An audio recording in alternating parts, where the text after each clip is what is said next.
What is up mga kapulutan? For today's video, mag-free taste na naman tayo ng kilawin na tuna. Alright.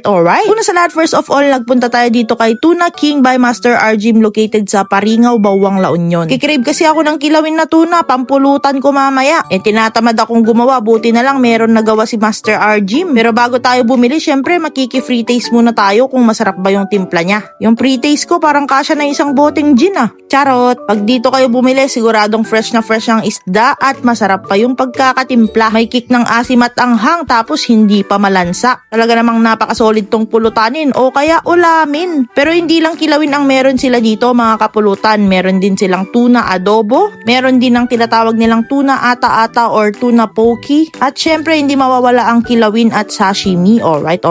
250 pesos per tab mga kapulutan. Sulit na. Located ang Tuna King sa tapat ng Isuzu, Paringaw, Bawang. Along National Highway lang din kaya di mahirap hanapin. Kaya ano pang nintay nyo? Tara na dito. Wala na naman kaming masabi kundi alright.